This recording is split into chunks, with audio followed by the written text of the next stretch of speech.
नमस्कार, स्वागत है आप सभी का आपके अपने छनेल ईपीएस स्टोर 25 में पेंशन धारकों। क्या आप ईपीएस 95 पेंशन योजना से जुड़े आज की ताज़ा खबर जानना चाहते हैं? तो आज की खबर आपके चेहरे पर मुस्कान ला रही है और बना रही है। ईपीएफ योजना में नामांकित कर्मचारी स्वचालित रूप से ईपीएस योजना में भी नामांकित हो जाते हैं।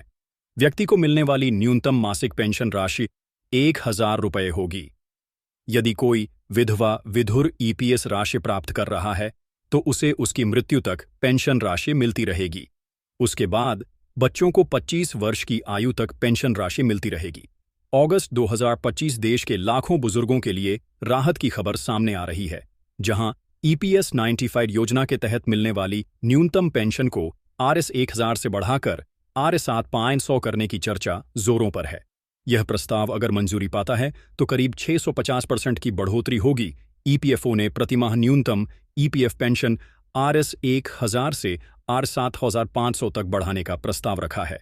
इस वृद्धि को अप्रैल 2025 से लागू होने की उम्मीद है। कर्मचारी पेंशन स्कीम ईपीएस के तहत 6 मिलियन से अधिक पेंशन लाभ प्राप्त करेंगे। इस कदम का उद्देश्य बढ़ते जीवित खर्चों के बीच फाइनेंशियल सुरक्षा में सुधार करना है।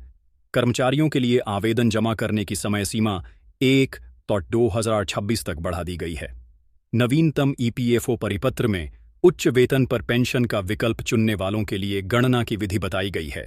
मई 2023 में ईपीएस 95 के आधार पर उच्च पेंशन पर सुप्रीम कोर्ट के फैसले का कर्मचारियों और नियोक्ताओं पर पड़ने वाले प्रभाव पर अपडेट बाद में यह प्रस्ताव 2024-25 के बजट से पहले भी चर्चा का हिस्सा बना। इस साल के बजट से पहले ईपीएस 95 सेवानिवृत्त कर्मचारियों के एक प्रतिनिधिमंडल ने वित्त मंत्री निर्मला सीतारमण से मुलाकात की और ईपीएस पेंशन को 7500 रुपये प्रति माह तक बढ़ाने की अपनी मांग रखी। और इसको लेकर सरकार कि फैसला करने के लिए तैयार हो चुकी है। और इसके बावजूद सरकार ने ईपीएस के तहत न्यूनतम पेंशन राशि में संशोधन किया है और अब भी फिलहाल प्रस्ताव लेकर यहाँ की समीक्षा पूरी कर ली गई है। अगर बात करें तो आपको बता दें, इस पेंशन का संशोधन पहले 1 दशक पूर्व में हो चुका है। इसको 10 साल बीत चुके हैं। ईपीएस जैसे कई ईपीएस 45 पेंशन योजना के नाम से भी जाना जाता है। इसकी जांच संभव है। पहली बार किसी भी तीसरे पक्ष यानी बाहरी विशेषज्ञों द्वारा इसको लेकर समीक्षा की गई है और पेंशनर्स को लेकर ऐसे में आपको बता दें कि इस महीने के अंत तक अंतिम समाधान भी मिलने जा रहा है। मुद्दों को लेकर संसद की कई अस्थायी समिति ने श्रम मंत्रालय से कहा है कि वह ईपीएस का तीसरे पक्ष से मूल्यांकन का एक समय सीमा बोध को पूरा करें। भारतीय जनता पार्टी के वित्त मंत्री श्री निर्मला सीतारमण समिति चाहती है कि मूल्यांकन की जो प्रक्रिया, पेंशन बढ़ोतरी की जो प्रक्रिया 2025 के अंदर पूरी हो रही है। ऐसे में आपको बता दें कि समिति ने श्रम मंत्रालय से यह भी कहा है कि वह इस मामले को तत्परता से ले और उसे ईपीएस तथा 1000 की न्यूनतम पेंशन को बढ़ाया जाए, यानी पेंशन बढ़ोतरी की मांग की गई है। समिति ने अपने रिपोर्ट में कहा है कि पिछले कुछ वर्षों से जीवन यापन की लागतें कई गुना बढ़ गई है, यानी कि महंगाई कई गुना बढ़ गया है, लेकिन पेंशन की कोई बढ़ोतरी नहीं हुई है, यानी कि महंगाई कई गुना बढ़ चुकी है। लेकिन पेंशन की राशि वहीं 2014 से लागू है, लेकिन इसको 1 दशक हो चुका है, जिस समय में महंगाई अब और भी बढ़ चुकी है।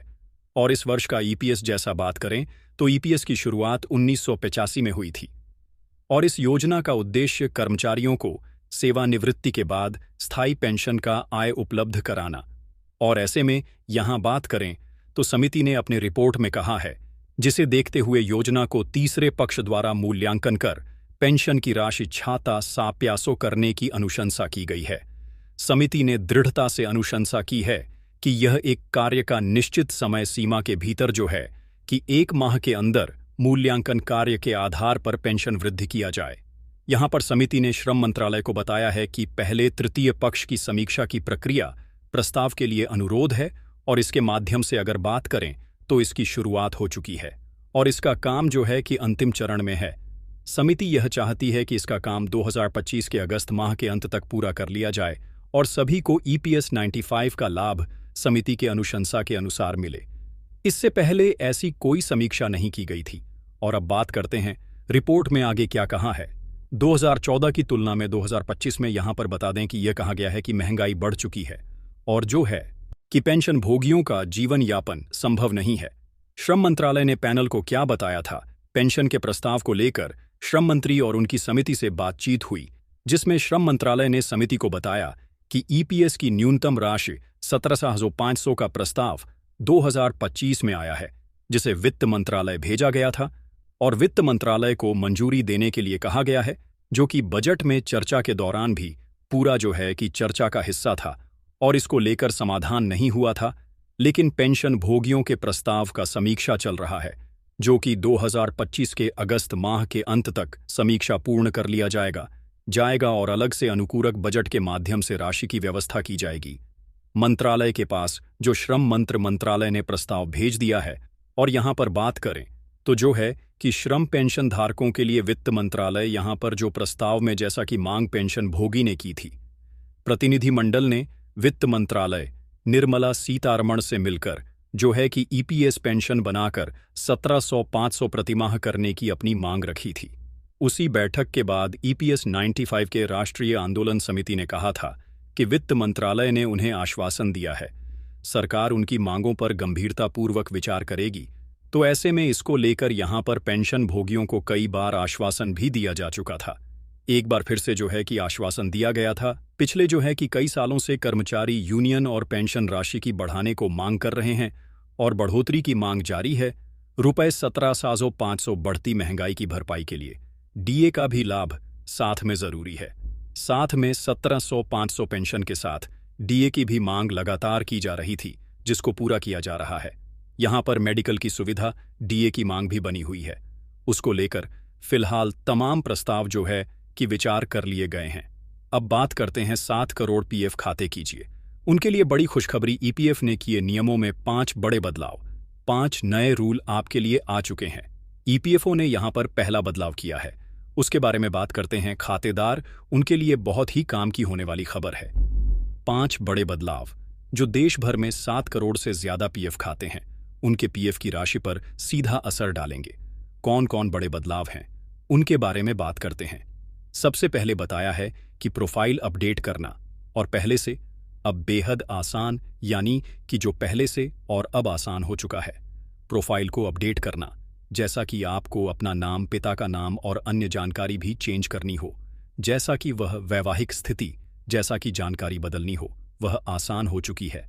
और आपका आधार लिंक है तो आप ऑनलाइन भी कर सकते थे, लेकिन पहले ये आपके लिए सुविधा नहीं थी। इसमें आपको जटिल प्रक्रिया से गुजरना पड़ता था। जैसा कि आपको यूएई आधार लिंक है तो आप काम घर बैठे भी कर सकते हैं। अब बात करते हैं दूसरा बड़ा बदलाव आपके लिए क्या है। पीएफ ट्रांसफर की प्रक्रिया पहले से आसान, सुगम हो चुकी है। पहले नौकरी बदलने पर पीएफ ट्रांसफर पर करना बहुत ही झंझट भरा काम था, लेकिन कंपनी के मंजूरी के बिना काम आगे नहीं बढ़ता था। यह प्रक्रिया बहुत लंबी होती थी, लेकिन अब प्रक्रिया को आसान और सरल बना दिया गया है। अब कर्मचारी बहुत ही कम समय में बिना किसी बड़ी औपचारिक चुनौती के यहां पर पीएफ का पैसा ट्रांसफर कर सकते हैं, और यह भी बड़ा फायदा होगा। अगला बदलाव आपके बारे में बात करें तो जॉइंट डिक्लेरेशन अब डिजिटल तरीके से होगा। जॉइंट डिक्लेरेशन व डिजिटल तरीके से आप कर सकते हैं। पहले भी आप इसमें जैसे कि सुविधा नहीं मिलती थी, ऑफिस में जाकर ये फॉर्म भरना पड़ता था, लेकिन जो है कि ये काम आप घर बैठे ऑनलाइन कर सकते हैं, तो ये भी बड़ा फायदा आपको मिलेगा। बात करते हैं ईपीएस व्यवस्था से भी पेंशन, आप कहीं से भी पेंशन की राशि प्राप्त कर सकते हैं। आपको विशेष बैंक से ही पेंशन मिलती थी। पेंशन प्रोसेसिंग सिस्टम लागू कर दिया गया है, जिसका फायदा अब पेंशन भोगियों को मिलेगा। अब पेंशन की राशि सीधे एनआईपीएस प्लेटफॉर्म के जरिए बैंक खाते से, आप जैसे कि किसी भी बैंक से अपने खाते की जो पेंशन की राशि है वह उठा सकते हैं। भुगतान में देरी पहले होती थी, वह भी नहीं होगी। यह बड़े फायदे आपको मिलेंगे। अधिकतर वेतन पर भी पेंशन की प्रक्रिया स्पष्ट हो चुकी है, यानी कि ईपीएफओ ने कर्मचारियों के लिए ज्यादा जानकारी और स्पष्ट कर दी है। जो सबसे महत्वपूर्ण अपडेट निकलकर सामने आ रही है वह यह है कि सरकार की एक उच्च स्तरीय समिति इस पूरे मामले का अध्ययन कर रही है।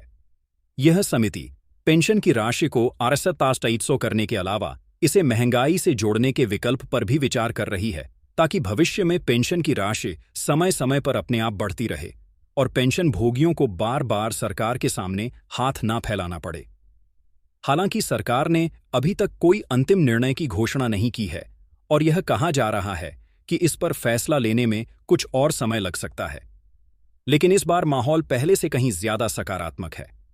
पेंशन धारकों को पूरी उम्मीद है कि सरकार जल्द ही उनके दशकों पुराने संघर्ष को सम्मान देगी और Rs1000 की मासिक पेंशन की बेबसी को समाप्त कर उन्हें Rs500 की सम्मानजनक राशि प्रदान करेगी।